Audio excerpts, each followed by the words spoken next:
Hi, welcome to FedScoop TV. My name is Billy Mitchell, Assistant Editor with FedScoop. I'm here today with Doug Bourgeois, VP of End User Computing at VMware.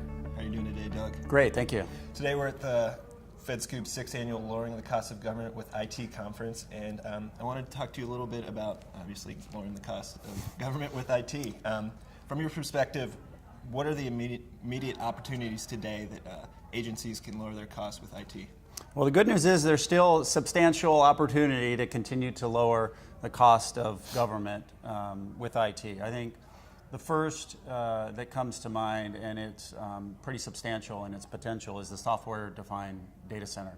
And specifically, the opportunity there is to continue taking advantage of innovation and the evolution in the industry to continue to primarily virtualize more of the infrastructure. And so the industry is pretty mature virtualizing the compute layer of the infrastructure, and there's been a ton of savings that have resulted from that. But now, with continued innovation, virtualization has now been brought to the network level and to the storage levels of the infrastructure. And so over the last decade, the same kind of savings that were realized from compute virtualization can be realized from network and storage virtualization. So that's the first piece. And in addition to that is management. And by that I mean leveraging advanced policy-driven management tools to take operational costs out of manual tasks that are still being done in the data centers. And then the third piece is automation, and that's just simply using more automation to carry out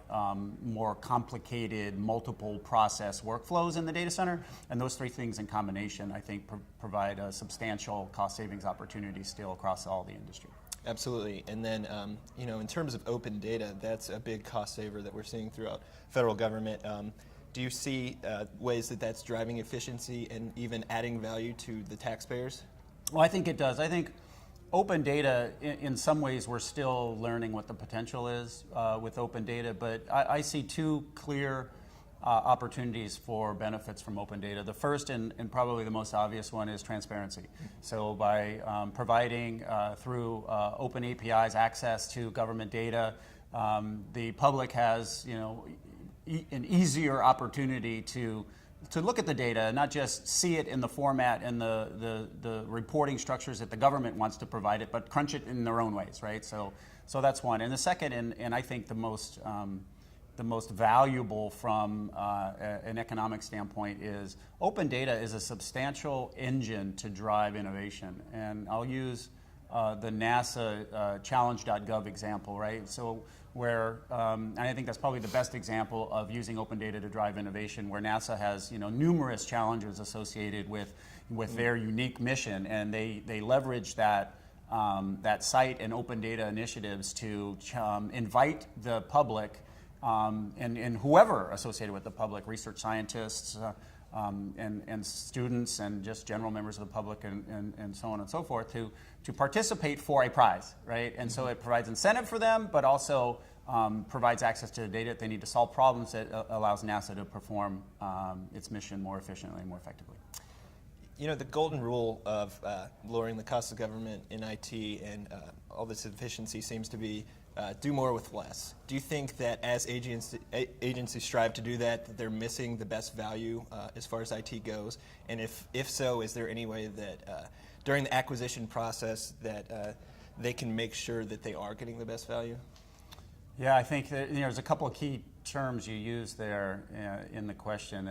First of all, doing more with less is a phrase that in my decade as a public servant always made me cringe. And it was a challenge that I realized was almost impossible at times to reach. But nonetheless, I think there is still opportunity, as I mentioned, through leveraging innovation in IT to lower the overall cost of government, which by definition means doing more with less. And I think the best value approach to procurement across the government, I think, has been somewhat lost in the evolution and the hype that so often surrounds the IT industry.